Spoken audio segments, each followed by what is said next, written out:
So I also do couples coaching, and some couples come to me with their negative experiences or some troubles that they have. And I find that communication is a very, very important part of building a strong foundation in a relationship. Okay, and communication is so broad.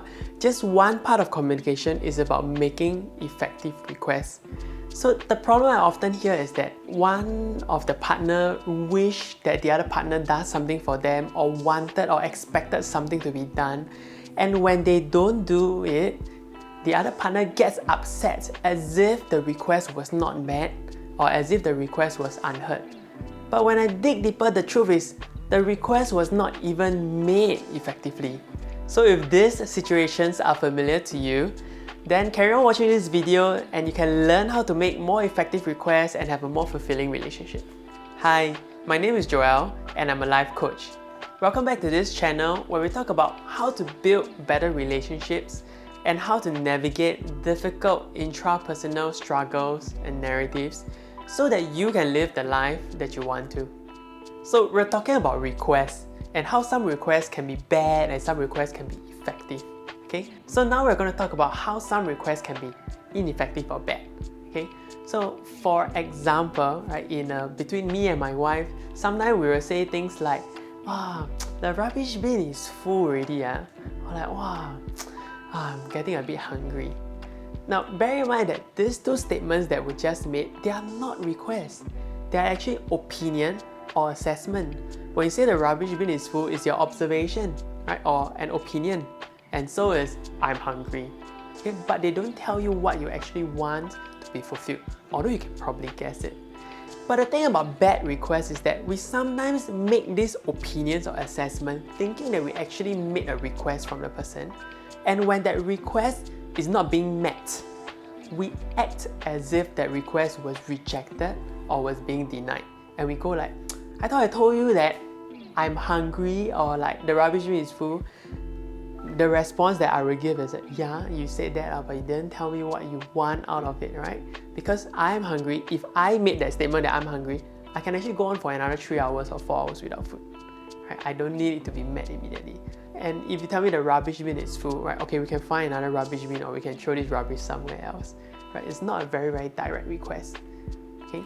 So in another example of a bad request, right? Okay, this really happened to me. I made a call to my friend and said, "Hey, let's go for lunch tomorrow." And then he said, "Okay, let's go." And then the next day when we went for lunch, I asked him, "Okay, I'm going to order this, what do you want?" And then he went like, "I had my lunch already."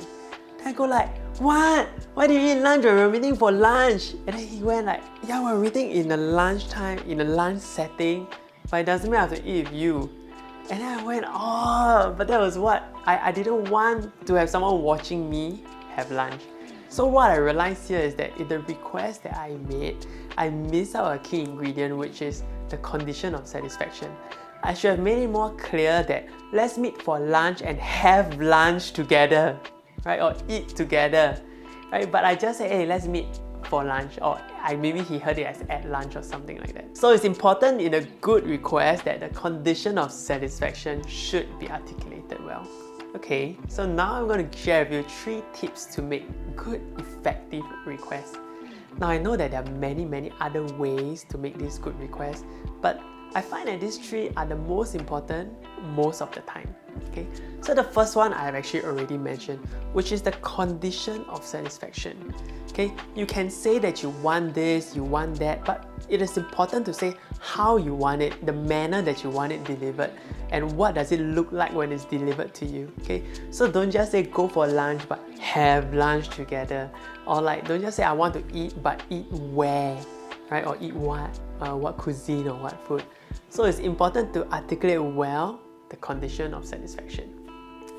The second important thing to mention in your request is the time frame. Right? So you can say, "I want the rubbish to be thrown," but you need to say when. Today, tomorrow, afternoon, 5 minutes later, 10 minutes later. So it's important to say, to add a time frame in your request, such as, "Can you help me throw the rubbish in the next 15 minutes? Right? Or let's go for lunch in the next 1 hour because I'm really hungry.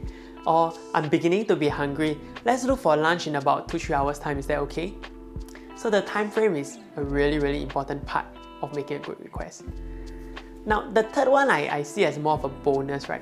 If you can mention what is something that is missing, right, it is more convincing and it engages whoever you're making that request with better. So for example, right, instead of just saying like, oh, I want to eat this, I want to eat that, but something missing is like, oh, I'm very, very hungry right now, right? If I don't eat, I'm going to faint or something. Or if it's a coffee that you want, something missing is like, oh, I haven't had coffee for some time, or I haven't had coffee for today, right? Let's go and have coffee at this place at 2 o'clock. So articulating the thing that is missing helps the listener understand what needs to be fulfilled and helps that person connect with the condition of satisfaction better, and that gives you a higher chance that the request will be met to your satisfaction. So in summary, the 3 elements that are important for making a good, effective request are: number 1, the condition of satisfaction; number 2, a time frame; and number 3, state what's missing that needs to be fulfilled. So when all these 3 elements are included in the request, the chances of the request being met will be much higher. Well, request granted. So here's a little disclaimer, okay? Now, we've been talking about making good requests, and my suggestion to you, right, is that hold these standards for yourself, but don't hold these standards for other people. While you may be able to now make good requests, right, but it doesn't mean that everyone else has watched this video or understand what goes into a good request, right? And if you have that expectation for others, right, you may be disappointed, or it may actually even put a strain on the relationship.